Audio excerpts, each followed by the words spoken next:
안녕하세요.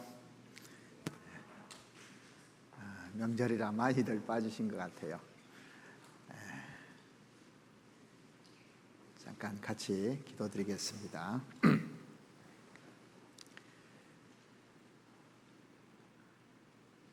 우리를 사랑하시는 거룩하고 자비로우신 살아계신 우리 아버지 하나님, 우리를 죄 가운데서 구원해 주시고 또 주님께서 몸된 교회 안에 저희들 주셔서 양육해 주시고 또 보호해 주시며 이끌어 가시는 주님 참으로 감사를 드립니다.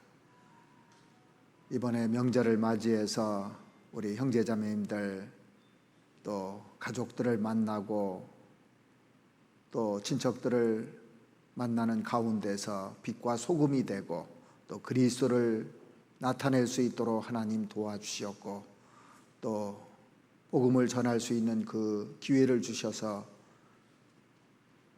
구원받지 못한 가족들에게 이 진리를 깨달아 알 수 있는 기회가 될 수 있도록 하나님 도와주시옵기를 바랍니다.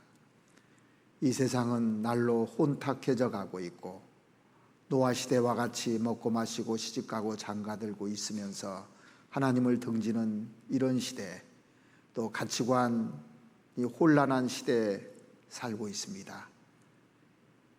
그런데 저희들이 빛이 돼서 그 기준이 되고 하나님을 나타낼 수 있는 그런 등불이 될 수 있도록 하나님 도와주셨기를 바랍니다. 하나님께서 작정하신 이 마지막 시대를 살아가는 저희들을 통해서 하나님의 나라가 확장될 수 있도록 주님 도와주셨기를 바랍니다. 오늘 이 시간 주님께서 저희들에게 또 나타내시고자 하는 그 귀한 말씀으로 전해 주시옵고 또 저희들 교훈받고 힘을 얻을 수 있도록 도와주시옵소서. 전 세계에 있는 많은 교회들, 특별히 그곳에서 복음을 전하는 선교사님들과 그 가정들을 위해서도 주님 함께해 주시고 또 그곳에도 하나님의 손길이 미쳐서 영육간에 축복해 주시고 복음이 활발하게 또 전해질 수 있도록 도와주시옵소서. 이 시간 모든 것을 주님께 의지하며 우리를 사랑하시는 우리 구주 예수 그리스도의 이름으로 기도드렸습니다. 아멘. 성경 찾으시겠습니다. 마가복음 4장 성경을 보시겠습니다.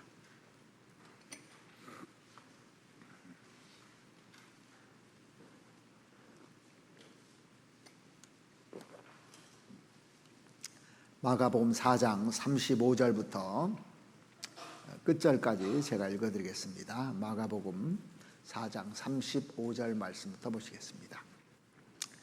그날 저물 때 제자들에게 이르시되 우리가 저편으로 건너가자 하시니 저희가 무리를 떠나 예수를 배에 계신 그대로 모시고 가매 다른 배들도 함께 있더니 큰 광풍이 일어나며 물결이 부딪혀 배에 들어와 배에 가득하게 되었더라. 예수께서는 고물에서 베개를 베시고 주무시더니 제자들이 깨우며 가로되 선생님이여 우리의 죽게 된 것을 돌아보지 아니하시나이까 하니 예수께서 깨어 바람을 꾸짖으시며 받아들어 이르시되 잠잠하라 고요하라 하시니 바람이 그치고 아주 잠잠하여지더라. 이에 제자들에게 이르시되 어찌하여 이렇게 무서워하느냐 너희가 어찌 믿음이 없느냐 하시니 저희가 심히 두려워하여 서로 말하되 저가 뉘기에 바람과 바다라도 순종하는고 하였더라. 오늘 본문에 보면 그 예수님의 제자들과 함께 그 예수님이 갈릴리 바다를 건너십니다. 갈릴리 그 동편에서 이렇게 안식을 취하고 계시다가 이제 제자들과 함께 배를 타고 이제 건너가게 된 거예요. 근데 예수님께서 고물에서 이렇게 베고 주무셨던 것 같아요. 그런데 풍랑이 일어났습니다. 여기 보시면 아주 큰 광풍이 일어났다고 돼 있죠. 풍랑이 일어났고 물결에 이제 배가 부딪히고 배에 물이 들어오기 시작하고 물이 가득 채워지니까 이 제자들이 겁이 났던 거예요. 그래서 주무시는 예수님을 막 흔들어 깨웠습니다. 그러니까 예수님이 어째서 이렇게 무서워하느냐, 또 너희가 어찌 믿음이 없느냐, 이런 얘기를 하시거든요. 자, 우리도 그 생을 살면서 두려움에 이렇게 사로잡히게 되잖아요. 그러면 그 모든 것이 다 두려워져요. 우리가 전도하는데 어떤 사람이 두려운 사람이 있어요. 그러면 말 자체가 두려워서 말이 잘 안 나와요. 그 미국의 대공황이 있을 때 루스벨트 그 대통령이 연설을 했는데 그 연설 내용이 뭐냐면, 미국 국민 여러분, 우리가 이 시점에서 정말 두려워할 것은 바로 우리가 두려워하고 있다는 사실입니다. 그 얘기를 했어요.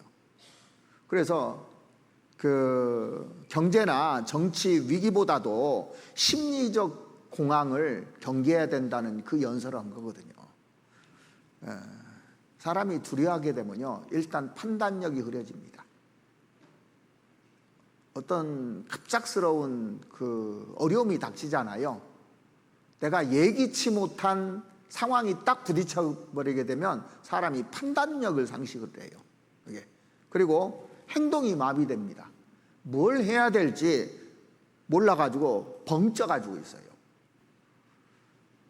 요즘은 이제 그런 일이 별로 없는데, 옛날에 이제 차를 부딪히잖아요. 그럼 택시기사들이 다 그런 건 아닙니다. 막 큰 소리로 여자분한테 하면은 아무 짓도 못해요. 겁나가 자기가 잘못한 줄 자기가 잘해놓고도 자기가 당하는 겁니다. 왜? 막 뭐라 하니까. 지금은 이제 사람들이 뭐 그러든 말든 뭐 보험회사에 전화하고 그냥 전화해서 와서 해결하면 되잖아요. 근데 옛날에는 그런 일들이 많이 있었잖아요. 그래서 우리가 어떤 그 두려움을 딱 닥치게 되면 이 판단력이 상실해서 이게 문제가 되는 겁니다. 근데 예수님께서 딱 일어나셔가지고 뭐라고 하셨냐면, 바람을 꾸짖으시며 바다더러 이르되 잠잠하라 고요하라 하니까 그 난리치던 그 파도가요 딱 잠잠해지는 겁니다. 그래서 풍랑을 다 극복하고 저편 바다로 건너갔다 얘기해요. 아주 단순한 얘기잖아요. 그런데 여기에서 우리가 인생을 살면서 엄청난 교훈을 받을 수가 있습니다. 우리가 살다 보면 가정에 풍랑이 일어날 때도 있어요.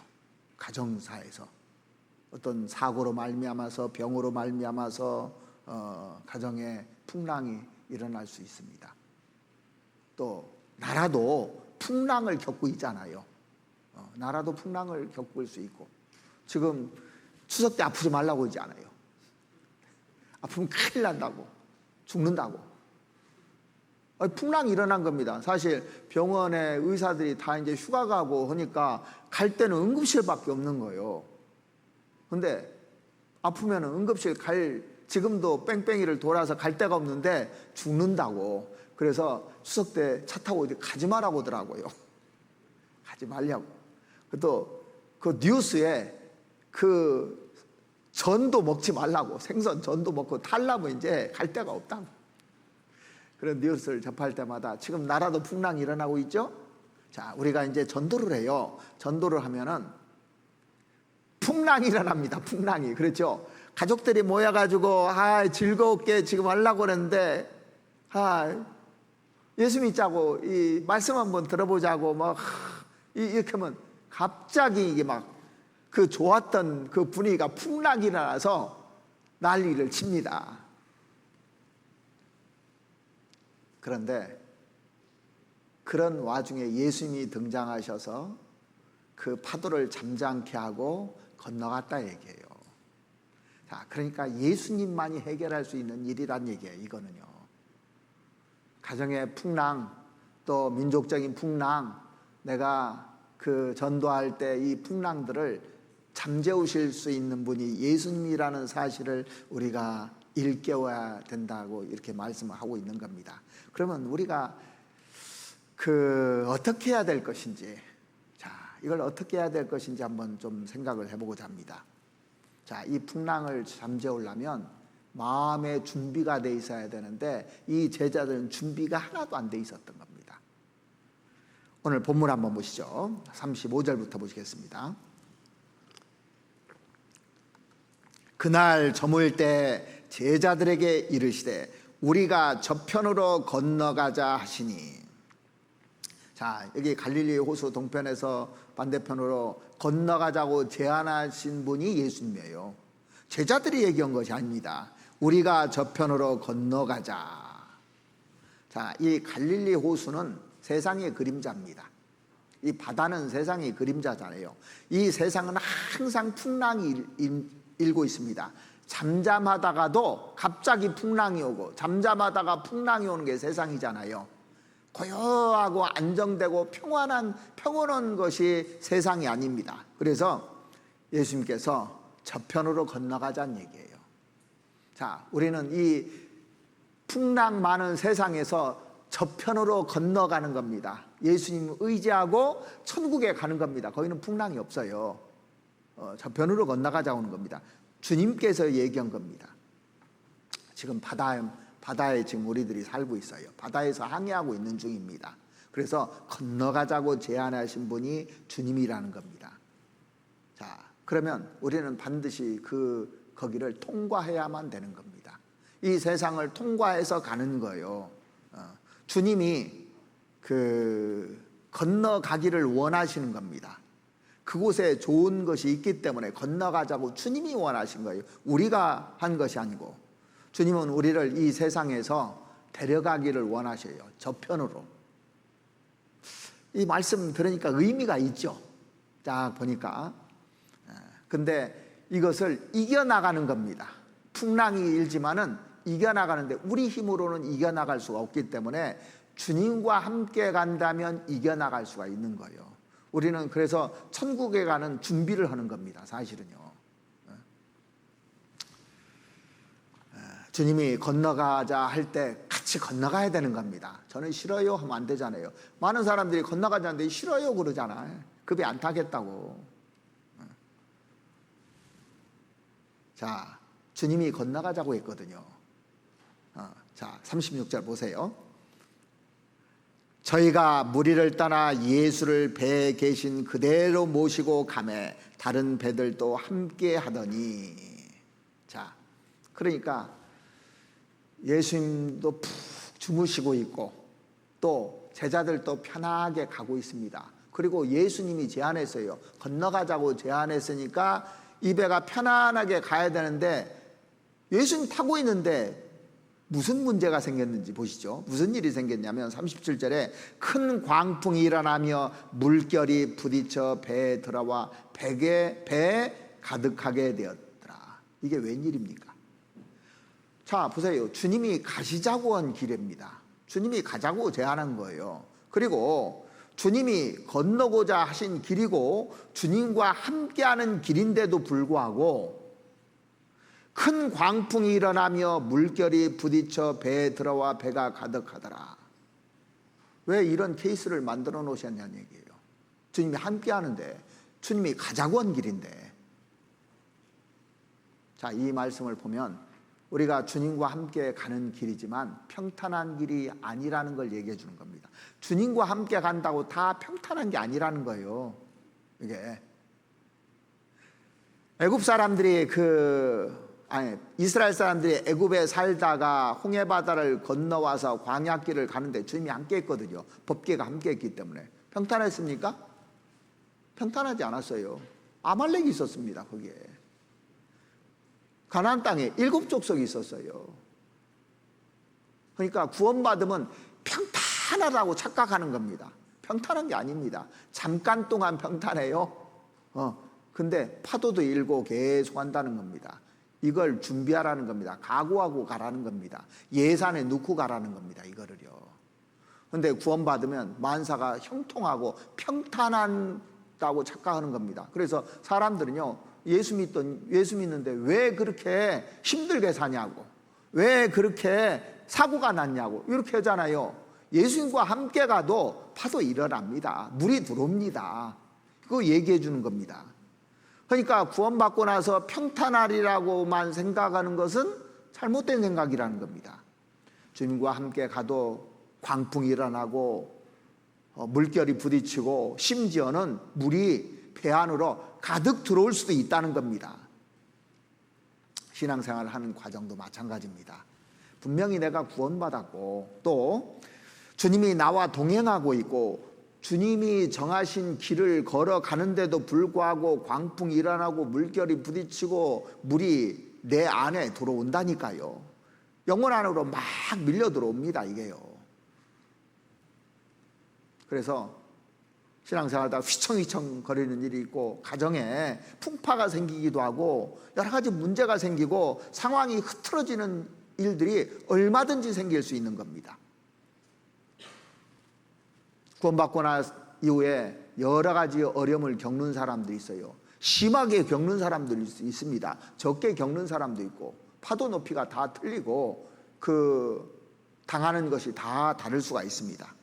그래서 성경에 보면 영혼을 배라고 표현한 데도 있잖아요. 영혼을 배라고 했습니다. 이 배 안에 주님이 계십니다. 이 안에 우리 안에도 주님이 계셔요. 주님이 함께 가십니다. 그런데도 풍랑이 일어났어요. 물이 들어옵니다. 그래서 물결이 부딪혀 배에 물이 가득하게 되었더라 그랬습니다. 이것을 좀 깊이 생각해 볼 필요가 있습니다. 자, 성경에 보면 먼저 시편 한번 찾아보시겠습니다. 시편 69편입니다. 이 다윗의 시인데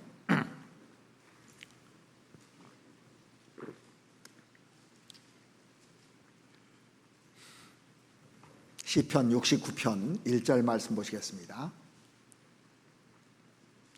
하나님이여 나를 구원하소서. 물들이 내 영혼까지 흘러 들어왔나이다. 내가 설 곳이 없는 깊은 수렁에 빠지며 깊은 물에 들어가니 큰 물이 내게 넘치나이다. 이 다윗이 어떤 사람입니까? 정말 하나님을 사랑하는 사람이고 하나님을 경외하는 사람이었어요. 그런데 다윗에게 이런 것이 온 거예요. 하나님이여 나를 도와달라고. 물들이 내 영혼까지 흘러 들어왔나이다. 자, 영혼이라는 배에 물들이 들어온 겁니다. 예수님 타고 있던 배에 물이 들어온 거 똑같은 얘기입니다. 이게요. 그래서 내가 설 곳 없는 깊은 수렁에 빠지며 깊은 물에 들어가니 큰 물이 내게 넘치나이다 그랬어요. 이제 하나님께서 안 도와주시면 내 영혼 망하게 생겼다고 지금 얘기하는 겁니다. 내 영혼이 휘청휘청하고 있다고 얘기하는 거예요. 그래서 하나님 나 좀 도와달라고. 우리도 그러죠. 우리도 생을 살면서 이런 것들을 맞이합니다. 14절 보시면 나를 수렁에서 건지사 빠지지 말게 하시고 나를 미워하는 자에게서 깊은 물에서 미워하는 자에게서와 깊은 물에서 건지소서. 큰 물이 나를 엄몰하거나 깊음이 나를 삼키지 못하게 하시며 웅덩이로 내 위에 그 입을 닫지 못하게 하소서. 여기 보면 나를 깊은 물에서 건지시고 큰 물이 나를 삼키거나 깊음이 나를 삼키지 못하게 하소서. 그러니까 영혼에 말할 수 없는 고통을 느끼고 있다는 겁니다. 다윗이요. 이런 간증을 했어요. 다윗도 그렇습니다. 시편 88편을 한번 보시겠습니다. 시편 88편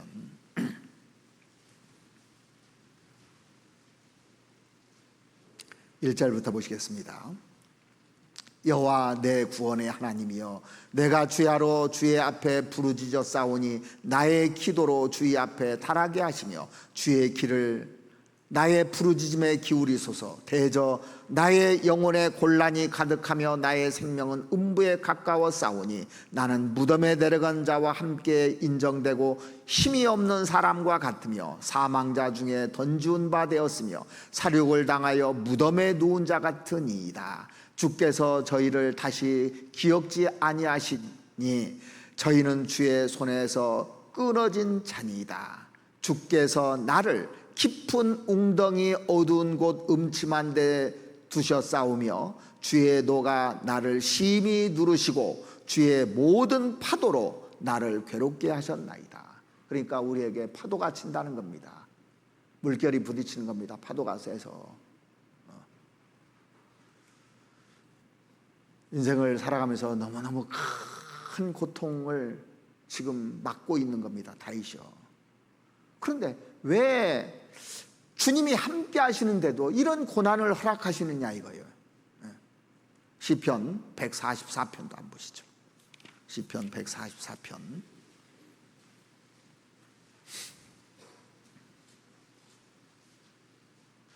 그래서 다윗이 이런 기도를 하는데 7절에 보시면 위에서부터 주의 손을 펴사 나를 큰 물과 이방의 손에서 구하여 건지소서.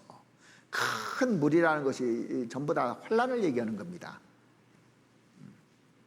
예수님이 가시고자 하는 곳으로 지금 가고 있고 예수님이 함께하고 동행하고 있는데도 불구하고 난데없이 이 평안한 바다에 파도가 치고 물결이 심해서 물이 배 안에까지 들어오는 그런 일이 벌어진다는 겁니다.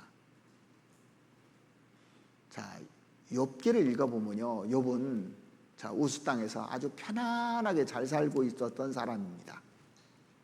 근데 어느 날 갑자기 난데없이 하루아침에요 재산이 싹 날아가 버렸어요. 자식 10명이 싹 죽어버렸습니다. 욥은 머리부터 발끝까지 전부 다 병이 들어가지고 난리가 나버린 거예요. 욥이 잘못한 것이 없거든요. 그래서 욥은 말할 수 없는 고통 속에서 그 물결에 부딪히면서 이 사람 영혼에 막 물이 들어오는 겁니다. 욥의 세 친구는 와서 계속 그 물결을 쳐가지고 부딪혀서 죽겠는 거예요. 그래서 오랫동안 근심이 있었습니다. 욥기 1장부터 이제 시작하잖아요. 계속 고통이 있었어요.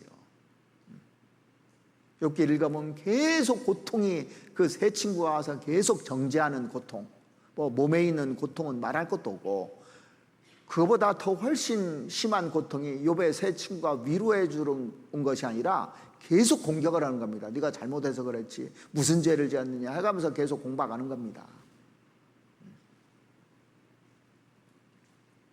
우리 각자도 마찬가지입니다. 부활하신 주님이 나와 함께 계시는데 왜 인생에 여러 가지 파도 풍랑들이 있고 어려운 문제들이 왜 생기느냐 이거예요. 자, 근데 배에 탄 사람이 죽었어요, 안 죽었어요? 안 죽었잖아요. 왜 안 죽었습니까? 주님이 계시니까. 주님이 욥도 목숨은 건들지 말라고 했어요. 그러니까 목숨은 안 건듭니다, 사실은요. 아무리 우리가요 어려워도 하나님이 보존해 주셔요. 내가 징계를 받아서 죽기는 해도 열심히 사는데 보존해 주십니다. 주님이 정한 시간까지는. 주님이 때가 있는 거예요. 그래서 어떤 사람이 일찍 죽었어요. 주님이 정한 때입니다. 사도 바울 일찍 순교당했잖아요. 베드로도 그렇고 예수님 제자들이. 근데 사도 요한은 끝까지 살았잖아요. 최초의 순교자 야고보 제일 먼저 죽었어요. 주님이 정한 시간이 있는 겁니다. 그것 전부 다 상으로 갚아줬잖아요. 그런데요, 이 죽음이 상으로 바뀐 거고 징계로 바뀐 거는 완전히 다른 겁니다.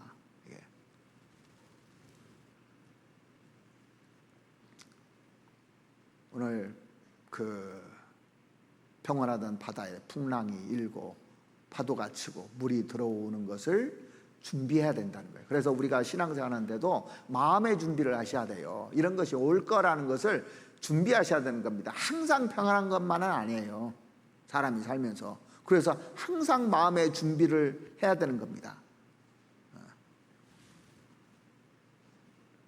근데 제가 이 성경 읽으면서 그런 파도가 치고 오는데 주님이 어떻게 하셨냐면 주무시고 계셨어요. 그러죠? 주무시고 계셨다니까요. 아니, 이 상황에서 어떻게 잠을 청할 수 있느냐고 우리는 막 얘기할 수 있잖아요. 이 상황에서. 정말 주님이 주무셨을까요? 제가 보니까 처음에는 피곤해서 주무셨을 거라고 생각합니다. 근데 광풍이 치고 배가 흔들리고 막 그 물이 뿌려지고 막 파도 치면 물도 뿌려질 거 아닙니까? 왜 또 물에 잠기기도 하고 발도. 그럼 잠잘 수 있습니까? 처음에는 잠잤는데 근데 주무시고 계시다고 그랬어요. 어느 시점에 깨어나셨을 겁니다. 분명히요. 깨어나셨는데 가만히 계셨어요. 또 난리 치는데 왜 일어나지 않으셨을까요? 예수님이 의도를 가졌을 것 같아요. 이 제자들이 파도 칠 때 반응을 어떻게 하는가 하고 의도적으로 가만히 있었을 것 같아요. 우리도요, 어떤 일이 막 마음속에서 풍랑이 일어나고 막 씩씩거리고 하잖아요. 근데 가만히 계셔요. 무슨 의도일까요? 테스트입니다. 테스트. 우리를 테스트하고 계셨을 겁니다. 자, 이 바다를 보면 풍랑은 한 번 치고 끝나요. 한 번 치고 또 파도가 오고 또 파도가 오고 오죠? 잠잠하다가도 파도가 오고 파도가 오고. 자, 우리가 인생을 살면서 항상 편안합니까? 아니잖아요. 경제적인 풍랑이 오잖아요. 옛날에 IMF 시대 때 막 국가적으로 풍랑이 오기도 하고 큰 태풍이 온 거예요. 또 작은 것들이 계속 지나갑니다. 어떤 사람은 잘 지내다가 사람들과의 그 인간적인 관계가 단절되는 경우가 있어요. 상처를 주고 인간관계에 풍랑을 겪기도 한다니까요. 자, 명절 때가 돼가지고 오늘 아침에 집에서 풍랑을 겪고 온 사람도 혹시 있을 수도 있습니다. 그러죠? 주일날 오는데 믿지 않는 남편 때문에 풍랑을 겪고 온 사람도 있고 항상 그런 것이 오게 돼 있습니다. 어떤 경우는 잠을 잘 수 없는 가슴앓이를 하면서 큰 풍랑을 겪고 있는 사람도 있습니다. 어떤 사람은 한순간에 건강을 잃어가지고 풍랑이 와요. 멀쩡했는데 갑자기 교통사고가 났다든가 암이 걸렸다든가 이런 것들이 쭉 온 겁니다. 근데 잦은 풍랑을 계속 겪다 보면요, 나중에는 그걸 잘 넘어가요. 자주 온 사람들은 잘 넘어가는데 갑자기 한 번 오면요, 그걸 주체를 못해요. 이게. 그래서 잦은 풍랑을 계속 겪은 사람은 항상 준비합니다. 그래서 옛날 어른들이 그런 말을 해서요, 골골 80이라고. 요즘은 골골 100살입니다. 왜? 아프니까 자기를 조심조심해서 준비를 계속 하는 겁니다. 병원도 찾아다니고 이렇게 하는데 건강한 사람은요, 한 방에 오면 그냥 가버려요. 왜? 준비를 않거든요. 자신하다가. 사람도 계속 어려운 일을 당하지 않습니까? 그러면 조심조심합니다. 그러지 않고 한 번에 어려움이 나오면요, 사람이 이거 해결을 못합니다. 어떻게 할 줄을 몰라요, 이게. 그래서 판단을 흐리게 합니다.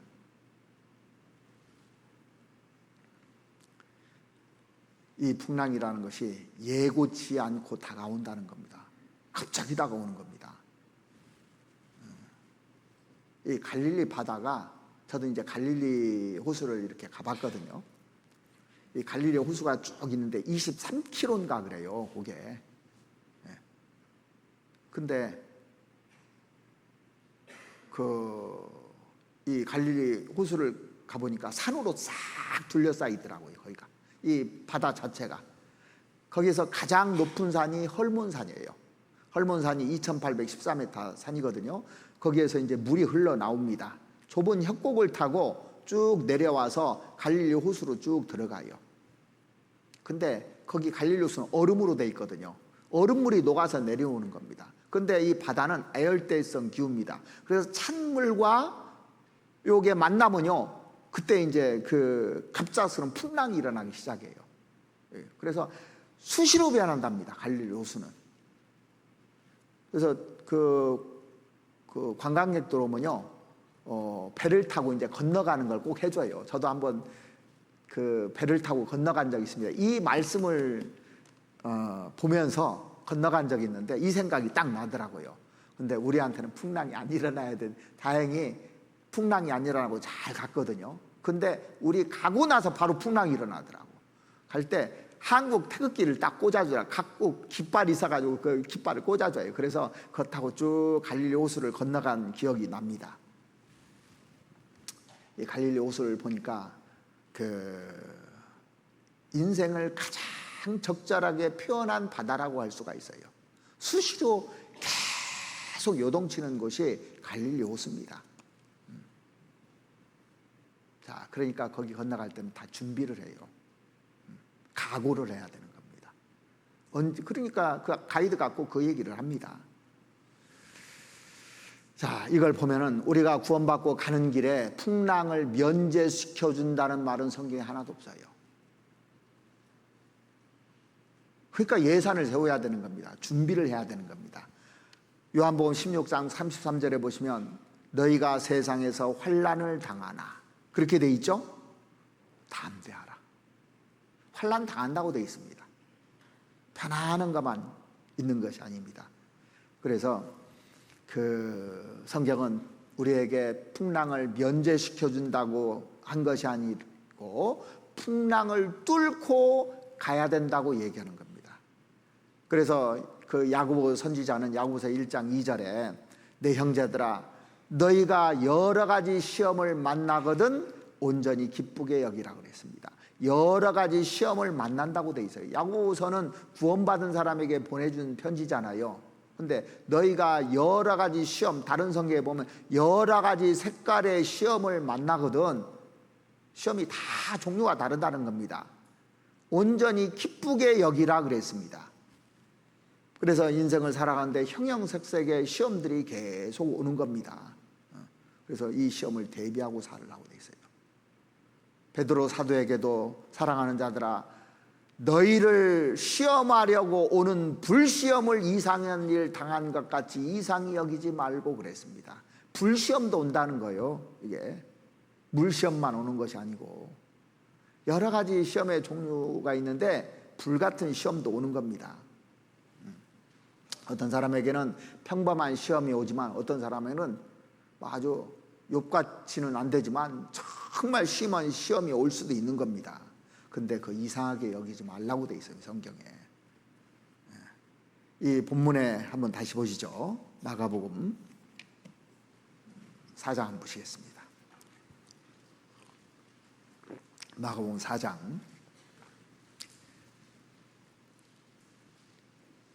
37절입니다. 큰 광풍이 일어나며 물결이 부딪혀 배에 들어와 배에 가득하게 되었더라. 여기 보면 그냥 광풍이 아니고 큰 광풍이라고 되어 있어요. 이 광풍이 그 히라보로 메겔라라는 뜻인데 우리말로 번역하면요 메가톤급 광풍이라 이 얘기예요. 이게 엄청난 광풍이 이런 겁니다. 보통 이렇게 파도친 그것이 아닌 겁니다. 거대한 광풍. 그러니까 우리의 삶을 흔들어 놓을 수 있는 광풍이라는 겁니다. 죽음을 말하는 겁니다. 죽음과 같은 광풍이 일어나는 겁니다. 이게 제자들에게 딱 덮쳐버린 겁니다. 이걸 제자들이 헤쳐나갈 수 있냐고요? 못 헤쳐나갑니다. 자, 그런데 하나님이 이걸 준비하셨어요. 분명히 하나님이 준비하신 거잖아요. 광풍도.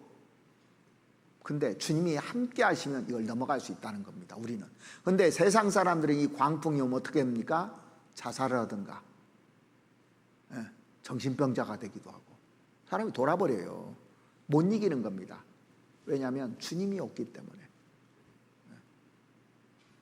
자, 어떤 힘든 것도 사랑하는 사람과 함께하면 이길 수 있는 힘이 생기잖아요.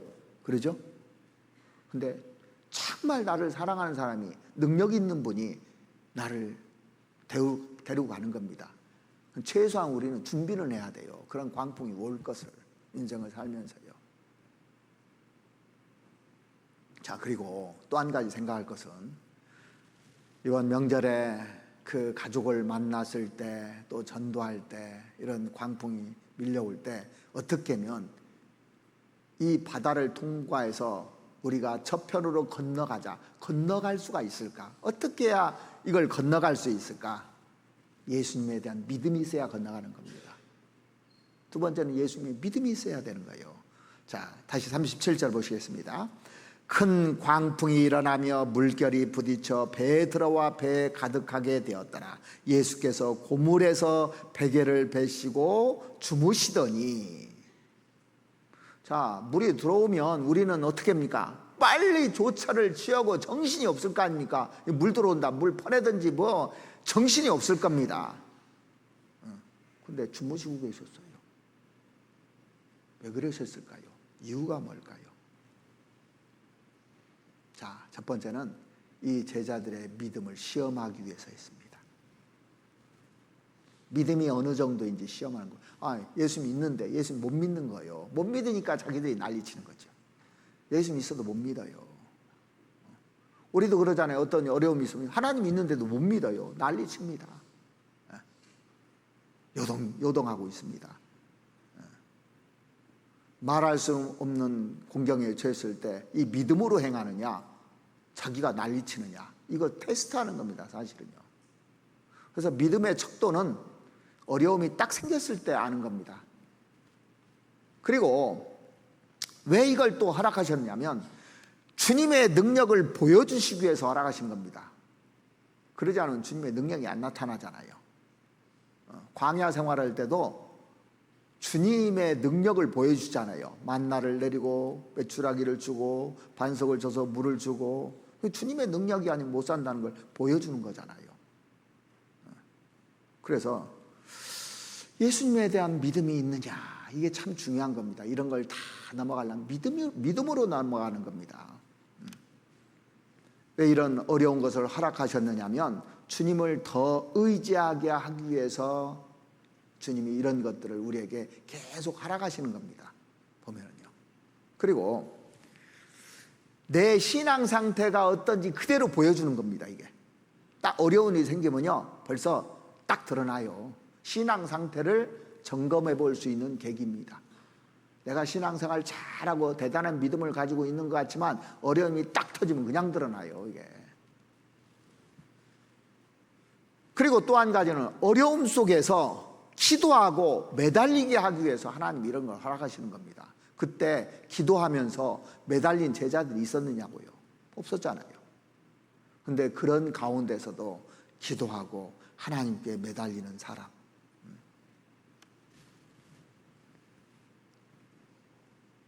하나님이 이 제자들 미워서 그렇게 했을까요? 아닙니다, 절대. 미워서 그런 게 아닙니다. 거기에는 중요한 하나님의 뜻과 계획이 숨어져 있는 겁니다. 애타고 고통하는데도 전혀 대답하지 않으셨어요. 침묵하는 것처럼 보였습니다. 주무시더니 그랬어요. 38절, 예수께서는 고물에서 베개를 베시고 주무시더니 제자들이 깨우며 가로되 선생님이여 우리가 죽게 된 것을 돌아보지 아니하시나이까 하니. 그러니까 막 난리치고 이제 깨워서 이 얘기할 때까지 가만히 있었어요. 이 얘기할 때까지 기다리고 뭐 한 것이 아니라 막 정신없으니까 이제 제자들이 한계에 다다랐을 때 하나님이 일어나셔요. 그래서 우리에게 감당할 시험밖에 주지 않는다는 얘기도 동일하게 맞는 얘기입니다. 그때 능력을 나타내셔요. 그러니까 하나님은 그 자기 시간이 왔을 때 능력을 나타내십니다. 우리가 한계에 다다랐을 때 능력을, 그것만 넘어가면 믿음인데 그걸 못 넘어갈 때, 이건 못 넘어가게 생겼다 하면 그때 오셔요, 주님이요. 그러니까 그거 보면서 아, 내가 여기까지밖에 안 되는구나. 그걸 깨닫잖아요, 어려움이 왔을 때요. 그런 거 경험해 보셨습니까? 그때 조금만 참았으면 됐는데 나중에 지나고 나면 아, 내가 왜 그걸 못 참았지? 왜 내가 그렇게 말을 해버렸지? 왜 내가 그렇게 원망했지? 이런 경우 많잖아요. 믿음으로 기다리지 못하고 내가 일을 저지르는 경우들이 덜어 있습니다.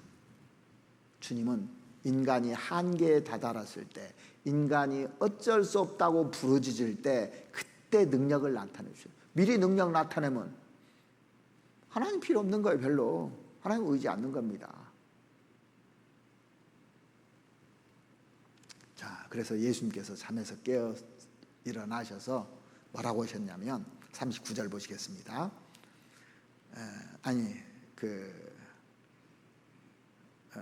39절. 예수께서 깨어 바람을 꾸짖으시며 바다더러 이르시되 잠잠하라 고요하라 하시니 바람이 그치고 아주 잠잠하여지더라. 언제 폭풍이 일어났는지 모를 것처럼 그 바다에 잔잔할 때 보면 막 유리알 같이 반짝반짝반짝 빈다고 편한 거 느끼죠? 그러니까 갑자기 바다가 유리알처럼 반짝반짝 빈다고 편하게 돼버린 거예요. 어느새 언제 그랬냐고 하듯이. 자, 내가 아무리 큰 고통이 있어도 주님이 함께 하셔서 주님이 딱 역사하시면요 아무 문제도 안 되는 겁니다. 이게 우리에게 주님이 있다는 걸 알아야 되는 겁니다. 이 사건이 있고 난 이후에 예수님께서 두 마디를 하셔요. 40절. 이에 제자들에게 이르시되 어찌하여 이렇게 무서워하느냐 너희가 어찌 믿음이 없느냐 하시니. 하나는 어찌하여 이렇게 무서워하느냐 이 말 하나 하고 어찌하여 너희가 어찌 믿음이 없느냐. 자, 제자들이 믿음이 없다고 할 수 있습니까? 전혀 없다고는 할 수 없어요. 믿음이 전혀 없는 건 아닙니다. 전혀 없으면 예수님 따라가지도 않았을 거예요. 그죠? 자, 예수님 메시아다. 예수님이 구세주다. 저분 따라가면 인생 변한다. 인생에 희망이 있을 것이다. 믿음이 있었어요. 그러니까 예수님 신뢰하고 지금 따라다니는 겁니다. 믿음이 전혀 없는 건 아닙니다. 여기 보면 믿음이 없느냐 그러니까 구원 안 받았느냐 이렇게 해석하는 사람 이거 아닙니다. 믿음이 있어요. 여기 보면 믿음이 전혀 없느냐 그렇게 안 돼 있잖아요. 믿음이 없느냐 그렇게 돼 있어요. 자, 우리가 이런 풍랑이 닥친 그 바다 이 배를 타고 있다면 나는 흔들릴까요 안 흔들릴까요? 나도 흔들려요. 안 흔들릴 것 같습니까? 사람들이요 비행기 타다가 비행기가 기로로 뚝 떨어지면 난리 나더라고. 얼굴이 새파라지는 사람도 있어요. 근데 제가 무슨 생각하냐면 하나님의 아들이 탔는데 이 비행기가 사고가 나? 절대 그런 일 없어. 그런 생각이 들어요. 나 때문에 너네도 안 죽는 줄 알아? 바울 사도가 그 로마로 가다가 큰 광풍을 만나서 다 죽게 돼서 난리쳤는데 바울은 끄떡도 않잖아요. 우리도 구원받으면 그런 마음이 있는 겁니다. 이게요.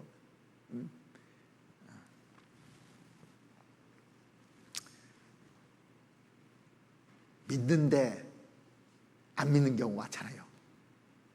그래서 이걸 뭐라고 하냐면 신앙을 가지고 있는데 불신앙이요. 또 구원은 받았는데 또 믿음은 별로야. 이럴 수 있죠. 그러니까 믿음 좋은 것 같은데 어느 상황이 딱 닥치면 전혀 믿음 없는 사람처럼 행동하는 경우 있다니까요. 이 제자들이 그랬습니다. 제자들 당황했어요. 그래서 선생님 제발 좀 일어나세요. 우리가 죽게 됐어요. 왜 주무시고만 계십니까? 빨리 일어나세요. 막 흔들어 깨었다니까요. 일어나서 뭐 하라고 막 자꾸 하는 겁니다. 그러니까 제자들이요 예수님한테 명령하고 있는 겁니다. 이게 지금 죽이기 전도됐어요. 사람이 급하면요 막 명령을 해요. 막 욱박지릅니다. 이게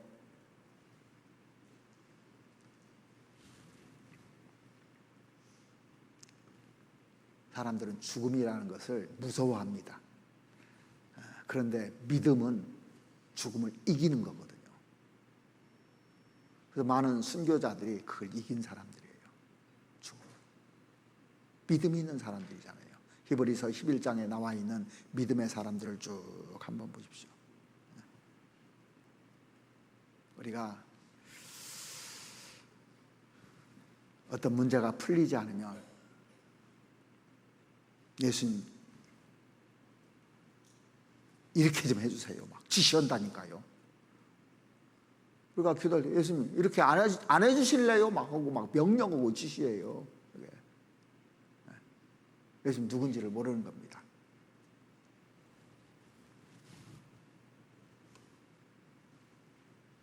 자, 제자들이 예수님이 가만히 침묵하고 있으니까 견디지를 못하겠는 거예요. 그래서 이런 상황에서 우리를 무시하는구나. 왜 이런 생각, 하늘도 무심하시지 뭐 해가면서 사람들이 얘기하잖아요. 어려운 일이 닥치면 하늘도 무심하시지. 하나님은 나에게 관심 없는 것 같아. 이런 말들을 사람들이 하더라니까요.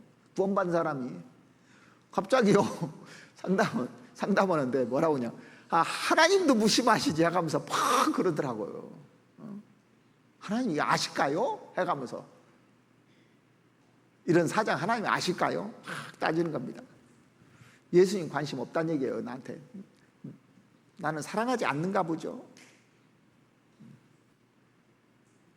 자는 척 하면서 다 봤습니다. 눈 감고 다 보셨어요. 믿음이 있는가 없는가. 이런 상황에서 어떻게 믿음을 가질 수 있을까요? 사람이 왜 믿음 없는 짓을 하냐면 환경만 보기 때문에 그래요. 딱 나한테 닥친 환경만 보기 때문에, 현실의 파도만 보기 때문에. 베드로가 무리를 걸었다니까요. 근데 왜 빠져갔어요? 파도를 보고 빠져간 겁니다. 파도 안 봤으면 얼마나 많이 물을 걸어갔을지 몰라요. 파도를 안 봤으면. 파도를 보니까 무서워서 못 걸어가는 거예요. 그래서 빠져 들어갈 때 건져주면서 왜 믿음이 없느냐. 믿음이 있어요. 우리보다 믿음 훨씬 좋습니다. 우리는 바다에 건너갈 자신 있습니까? 한 발이라도 내놓을 자신 있습니까? 너 살려줄게 하면 건너갈 자신 있어요? 없잖아요. 근데 베드로 믿음 우리보다 훨씬 좋은 사람입니다. 근데 파도를 보는 순간 베드로도 빠져갔고, 그 예수님이 잡혔을 때 이 베드로 부인하는 거 봐봐요.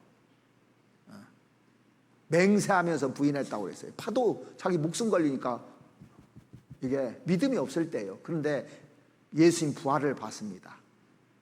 그리고 나서 이제 로마가 핍박했을 때 다 도망가는데 언덕을 넘어가다가 예수님이 골고다 언덕에 돌아가셨는데 내가 도망가면 되겠느냐? 다시 로마로 와서 십자가에 거꾸로 못 박혀서 죽었다고 하잖아요. 믿음이 생긴 겁니다. 더 큰 파도인데도 끔찍도 않는 겁니다. 예수님 죽을 때는 자기 아직 뭐 잡아서 죽이지도 않은 때입니다. 스스로 목숨을 버리러 간 거예요, 사실은요. 믿음이 있으니까. 예수님이 십자가에 돌아가신 것은 믿지 않으면 절대 안 되는 겁니다. 부활할 걸 예수님 믿으셨잖아요. 그 믿음을 아브라함이 가졌습니다. 아브라함이 자기 아들 독사 이삭을 바칠 때 살려줄 걸 믿었으니까 바친 거예요. 100% 확신하니까. 많은 순교자들이 순교한 이유가 뭐냐면 다시 살려줄 것을 믿으니까 순교하는 겁니다. 우리가 주님을 위해서 목숨을 걸고 사는 이유가 뭐냐면 상을 줄 것, 다시 부활할 것을 확실히 믿기 때문에 우리가 그렇게 사는 거 아닙니까?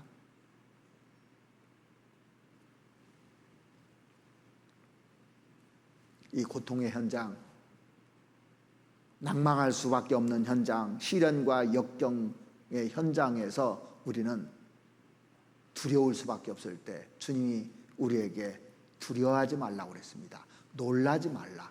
내가 너와 함께 하겠다 그랬어요. 분명히 함께 하겠다고 약속했거든요.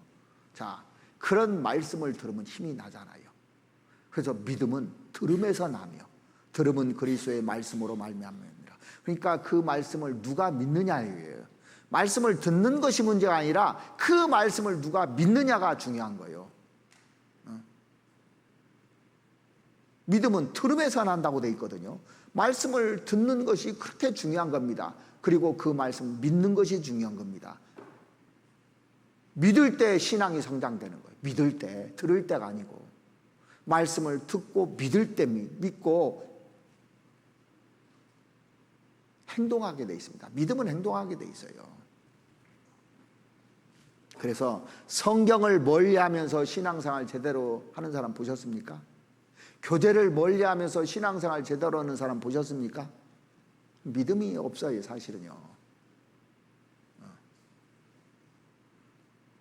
그 교제 가운데서 부딪히면서 배우는 거예요, 이게. 역경이 올 때마다 말씀을 펼쳐보십시오. 성경이 나에게 뭐라고 말씀하시는지, 어떤 힘을 주시는지, 어떤 믿음을 주시는지 성경을 봐야 되는 겁니다. 말씀은 믿음을 일으키는 겁니다. 연약한 믿음을 바로 세우는 겁니다. 그래서 믿음이 우리를 재기하게 만드는 거예요. 믿음이.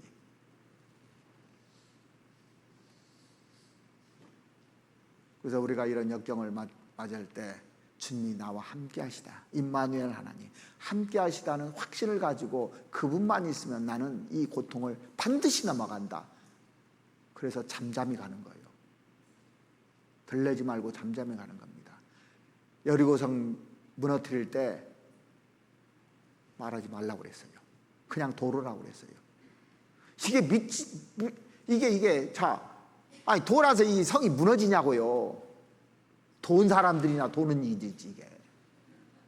세상 사람들은 다 돈 사람들이에요. 돈 사람들이 이 돈은 이게 무너질 걸 믿느냐 이거예요. 근데 들레지 말라고 말하지 말라고 그랬어요. 근데 자꾸 말을 하거든요. 자, 교회당 뭐 건축하는데 뭐 말하고, 뭐 한다고 말하고, 말하는 사람 있죠. 뭐 안 된다, 뭐 믿음 없는 사람인 겁니다. 예. 왜냐하면 이게 안 보이니까 그런 거예요. 보였다면 그렇게 하겠어요, 안 하겠어요? 보고 하는 겁니다. 보고. 자, 구약의 이사야 선지자, 예레미야 선지자는 보고 얘기하는 거예요, 다. 왜? 보여줘요, 미리. 왜? 끌고 나가야 되니까, 이스라엘 백성들을. 모세에게요, 보여줘서 홍해바다 건너가는 겁니다. 안 보여줬으면 모세가 그 길을 건너갈 수가 없어요, 절대. 자기도 안 믿는데. 그래서 홍해바다 앞에서 모세가 뭐라고 하십니까?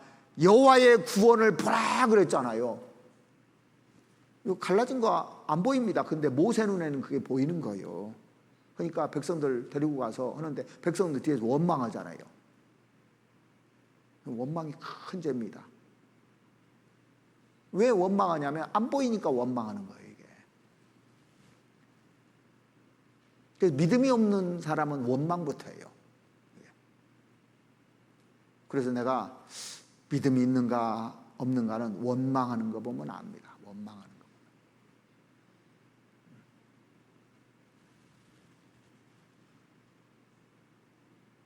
자, 그래서 이 제자들이 믿음이 없음이 드러나 버렸어요. 여기서. 자, 풍랑이 일어날 때 이 저편으로 건너가야잖아요. 건너갈 때 우리가 마지막으로 뭘 알아야 되냐면 예수님이 누구인지 확신해야 되는 겁니다. 예수님이 누구인지 확신하면 건너갈 수가 있어요.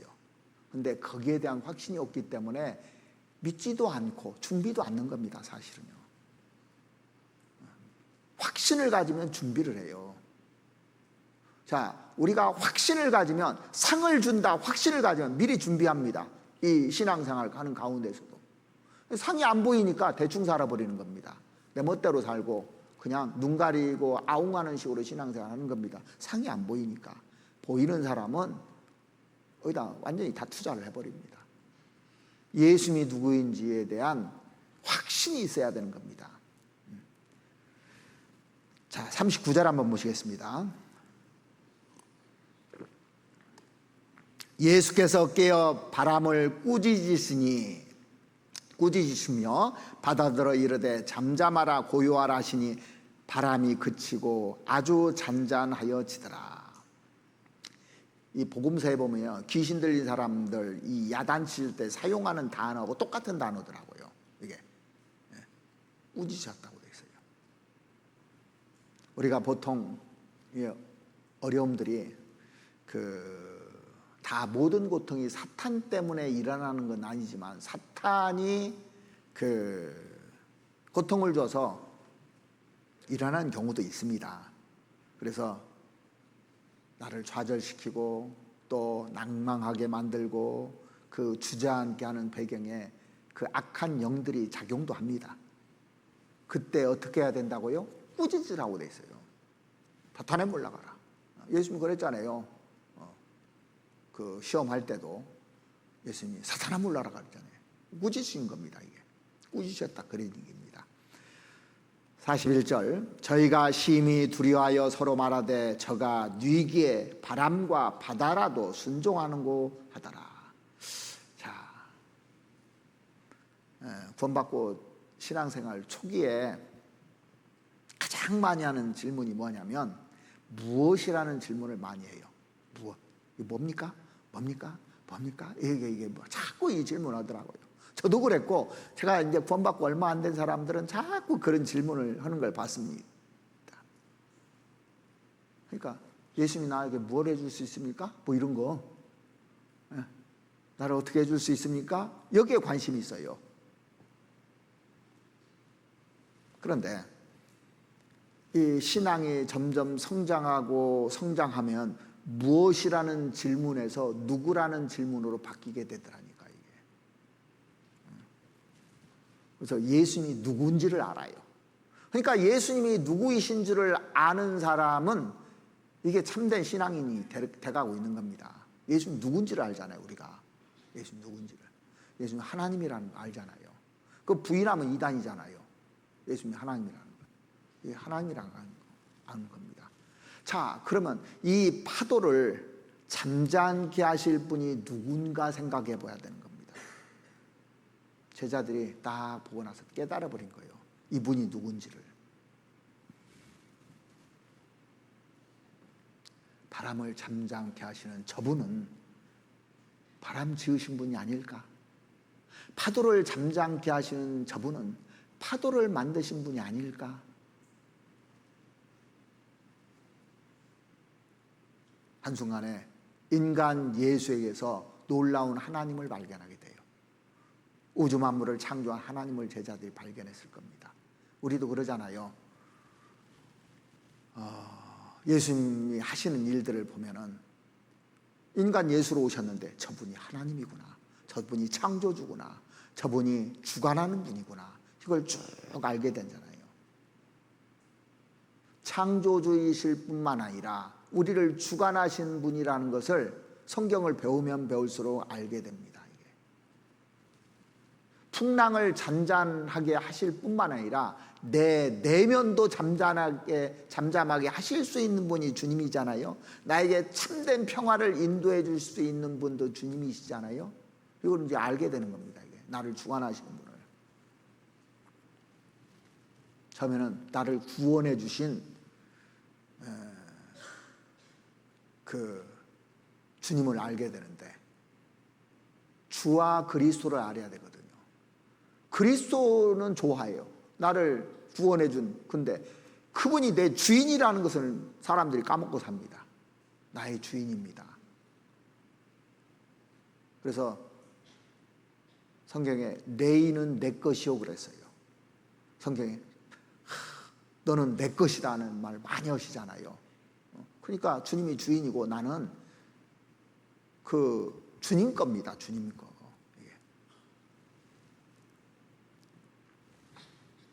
그래서 예수님이 창조주일 뿐만 아니라 그 나의 그 통치자시기도 합니다.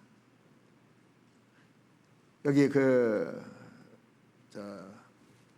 41절에 보시면 저희가 심히 두려워하여라는 표현이 나오죠. 근데 제자들이 처음에는요, 무서워했다고 돼 있잖아요. 무서워했다고. 응? 앞에 쓰인 무서워라는 것과 두려워라는 것은 다른 겁니다. 이게 두려워한다는 것은 여기 41절에 보면 저희가 심히 두려워하여 놀람과 경이로움에 사로잡혔다 그런 뜻이에요. 이거는요. 사람 막 두렵다는 얘기가 아니라 야 파도를 잠잠케 하고 또 바람을 잠잠케 하시는 이분 놀라운 분이다. 한순간 그들은 주님을 보면서 경이로움을 느꼈습니다. 와, 보통 분이 아니구나. 이분이 예수님이라는 확신을 갖는 거예요.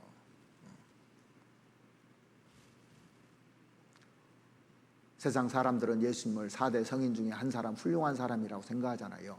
저도 그렇게 생각했습니다. 훌륭한 사람 중에 한 분이 예수, 인간을 위해서 죽으신 예수, 이 정도 알았어요.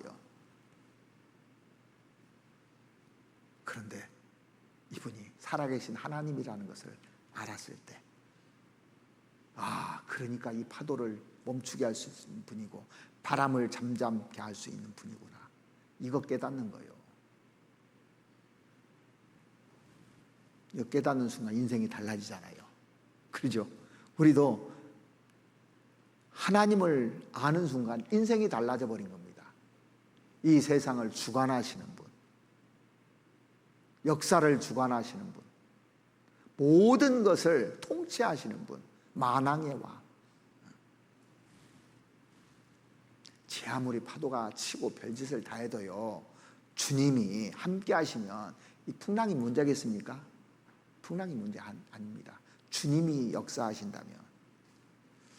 그래서 제가 이 생각을 해봐요. 행복이 무엇일까? 참된 안정은 무엇일까? 풍랑이 없는 것이 안전입니까?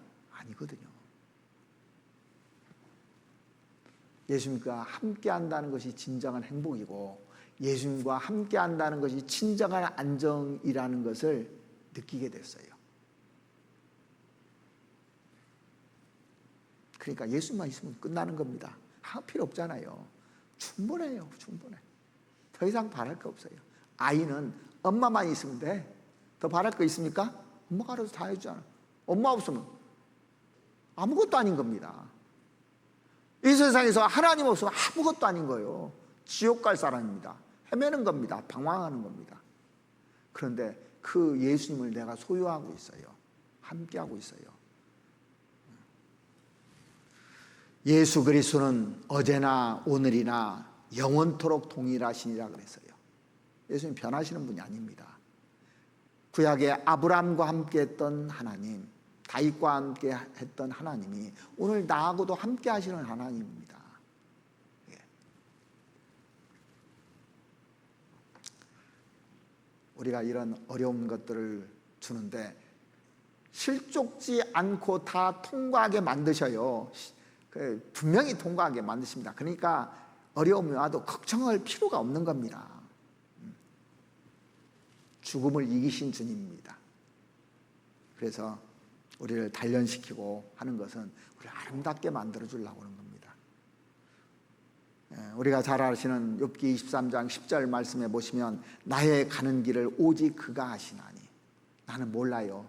어떤 곳으로 지금 달려가는지 내일도 몰라요.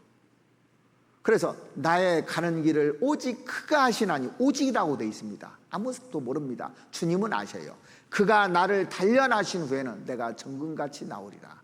단련하기 위해서 풍랑을 주시는 겁니다. 크고 작은 풍랑들을 쭉 주시는 겁니다. 그리고 나서는 내가 정금같이 나오리라. 뜻을 딱 정하고 사는 겁니다. 그때요. 우리에게 어려움을 주실 때 주님이 내 사정 모를까요? 다 아십니다. 정확하십니다. 내 사정 알고 말고요. 그런데 이사야는 쭉 하다 보니까 너무너무 힘든 거예요. 그래서 여기 이사야서 40장 보시겠습니다. 이사야서 40장.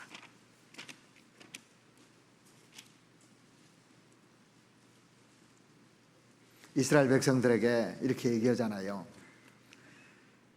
야곱아, 내가 어찌하여 말하며 이스라엘아, 내가 어찌하여 이르기를 내 사정은 여호와께 숨겨졌으며 원통한 것은 내 하나님께서 수리하심을 받지 못한다 하느냐. 제가 이거를 이렇게 읽어보니까 마음에 확 와닿더라고요. 노진구야, 내가 어찌하여 말하며 노진구야, 내가 어찌하여 이르기를 내 사정은 여호와께 숨겨졌으며 원통한 것은 내 하나님께서 수리하심을 받지 못한다느냐. 이렇게 읽으면 확 와닿아요. 예수님 제자들 사정 주님 다 하셨습니다. 광풍이 일어나고 물결이 부딪히고 그 배에 물이 들어오는 거 주님 다 하셨어요. 우리 사정 다 하신다는 거, 우리 머리털까지도 다 세신다고 했잖아요. 우리 앉고 일어섬을 하시며 걸음걸이도 다 세신다고 그랬습니다. 그래서 야곱아, 내가 어찌하여 말하며 이스라엘아, 내가 어찌하여 이르기를 내 사정은 여호와께 숨겨졌으며 원통한 것은 내 하나님에게 수리하심을 받지 못한다 하느냐, 고치심을 받지 못한다 하느냐. 그런 말하면 안 된다, 그 얘기예요. 이게 너 그런 말하고 살지 마라. 너 믿음 없는 사람이다. 예수님 너와 함께하지 않느냐. 그러면서 그 다음 절에 28절, 너는 알지 못하였느냐, 듣지 못하였느냐, 영원하신 하나님 여호와 땅끝까지 창조하신 자는 피곤치 아니하시며 곤비치 아니하시며 명철이 한이 없으시며 피곤한 자에게는 능력을 주시며 무능한 자에게는 힘을 더하시나니 소년이라도 피곤하며 곤비하며 장정이라도 넘어지며 자빠지되 오직 여호와를 앙망하는 자는 새 힘을 얻으리니 독수리의 날개치며 올라감 같을 것이요 다른 박질라 해도 곤비치 아니하겠고 걸어가도 피곤치 아니하리로다. 우리가 세상을 무엇으로 이기는 줄 아십니까? 주님께 기대고 의지하잖아요. 그럼 용기를 줘서 이기는 겁니다. 주님이 용기를 주셔요. 주님께 기대하고 의지하면 그 죽음을 이기셨잖아요. 부활하셨잖아요. 다 이기신 주님입니다. 그래서 주님하고 딱 붙어 있으면, 결탁되어 있으면 우리 이길 수 있는 용기를 다 주시는 겁니다. 그래서 오직 여호와를 앙망하는 자는 새 힘을 얻으리니, 힘. 세상에 살면서 지식도 힘입니다. 돈도 힘이에요. 그렇죠? 권력도 힘이고 바르게 사는 것도 힘이고. 그런데 그것보다 더 큰 힘이 뭐냐? 믿음입니다. 믿음보다 더 큰 힘은 세상에 없어요. 이게. 왜냐하면 전능하신 하나님과 연결되어 있기 때문에 그렇습니다. 우리가 믿잖아요. 하나님과 연결되어 있어요. 이거보다 더 큰 힘이 세상에 없는 겁니다. 그래서 오직 여호와를 앙망하는 자는 새 힘을 얻으리니, 그러니까 거듭난 사람에게 주님이 주시는 새 힘, 새 능력이 있는 겁니다. 우리에게는요. 분명히. 독수리의 날개치며 올라감 같을 것이요 다른 박질라 해도 곤비치 아니하겠고 걸어가도 피곤치 아니하리로다. 자, 우리가 신앙을 가지고 산다는 것은 힘든 일입니다. 그렇죠? 그런데 즐거운 일입니다. 한편으로는. 왜냐하면 주님이 함께 하시기 때문에. 딱 그거 하나예요. 신앙생활하면 힘들어요. 자꾸 뭐라고 했자고 가만 안 놔둡니다. 이번에 제가 잠깐 봤는데요. 국회 청문회에 나와가지고 그 안창호 그 인권위원장이 창조에 대해서, 이게 진화론은 과학이 아니고 창조도 같이 가르쳐야 된다고, 그러니까 막 공격을 하고 그 성경 얘기하니까 막 종교적인 것이 붙어버렸어요. 근데 자신 있게 자기가 얘기하더라고. 나는 그리스도인이고 하나님이 이 세상을 창조했고 지구 나이가 46억이라는 게 과학적 근거가 있냐고. 나 그거 안 믿는다고. 쫙 얘기를 하더라고. 멋지더라고요, 아주. 그 자리에서요, 진짜 힘들었을 거예요. 근데 한편으로는 즐거웠을 겁니다. 지금까지 정치인들이 그렇게 얘기하는 사람들 한 명도 못 봤거든요. 근데 딱 이거 나왔을 때 통쾌하지 않았을까요?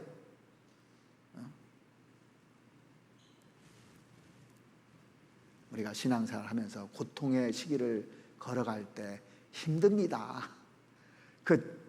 재밌는 건 아니에요. 힘듭니다. 그러나 우리는 여전히 즐거울 수 있어요. 주님이 함께 하신다는 확신만 있으면 즐거운 겁니다. 제자들 이 풍랑을 맞았는데 주님이 함께 하시니까 파도와 바람을 잠잠시켜줬잖아요. 한때는 고통스러웠는데 행복했을 겁니다. 야, 주님이 나와 함께 있지. 본문이 시작되는 오늘 마가복음 4장 35절 한번 보시겠습니다. 4장 35절.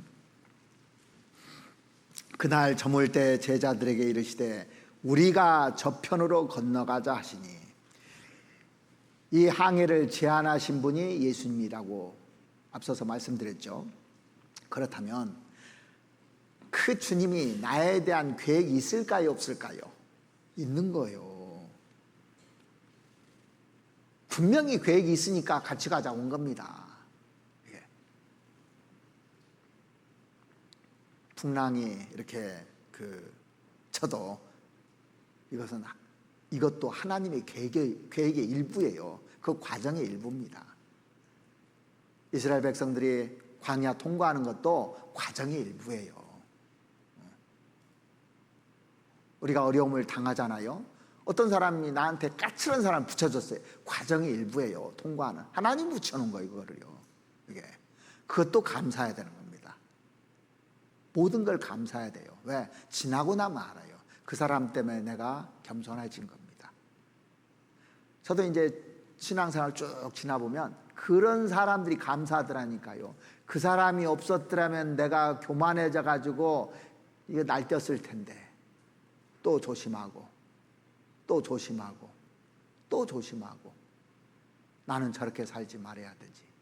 이렇게 다짐한 시간들 때문에 오늘까지 온 겁니다. 사실은요. 하나님이 계획하신 거예요. 그게요. 그래서 고난에는 뜻이 있습니다. 풍랑에는 반드시 뜻이 있습니다. 근데 주님과 함께 하신다면 반드시 또 승리를 해요. 풍랑도 우리에게 유익을 가져다 주는 겁니다. 사실은요. 그러니까 나한테 힘들게 하는 사람 원망하지 마세요. 남편도 원망하지 마시고 자식도 원망하지 마시고 교회 오면 어떤 사람하고 좀 관계가 안 좋아도 원망하지 마시고, 우리가 믿음만 있다면 우리는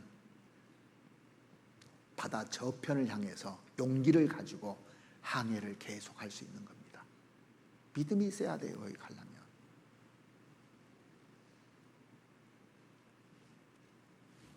우리가 이 길을 가는 거 힘들 겁니다. 그러나 즐겁습니다. 네, 하나님이 함께 하시기 때문에.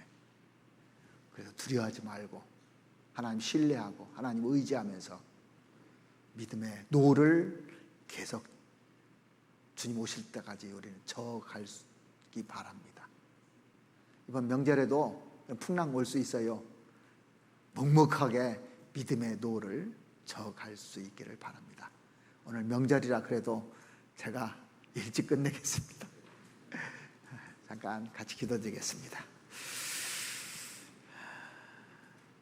우리를 너무나 사랑하셔서 우리에게 풍랑도 주시고 또 바람도 불게 하시는 주님, 주님께서 계획에 놓으신 그 길을 저희들도 제자들과 마찬가지로 걸어가고 있습니다. 우리가 가는 이 길들이 힘들기도 하지만 그러나 하나님 즐겁습니다. 주님께서 나와 함께 하시고 나와 함께 동행하시고 나를 떠나지 않는 주님이 계시기 때문에 저희들 행복합니다. 주님, 저희들 낙심하지 않고 늘 승리하는 그리스도인 될 수 있도록 하나님 도와주시옵소서. 이 명절에도 승리하는 그런 시간들로 채워주시옵고 믿음의 시간들로 채워주시옵기를 간절히 원합니다. 이번 명절에 또 가족들 만나서 교제하며 또 담소를 나누고 또 복음을 전할 수 있는 그런 시간들 주시옵고 또 나에게 담대함도 주셔서 그리스도인으로서 빛을 발할 수 있는 시간들을 허락해 주시옵기를 바랍니다. 이번 명절에 다 건강하게 또 돌아올 수 있도록 하나님 도와주시옵소서. 우리를 사랑하시는 우리 구주 예수 그리스도의 이름으로 기도드렸습니다. 아멘.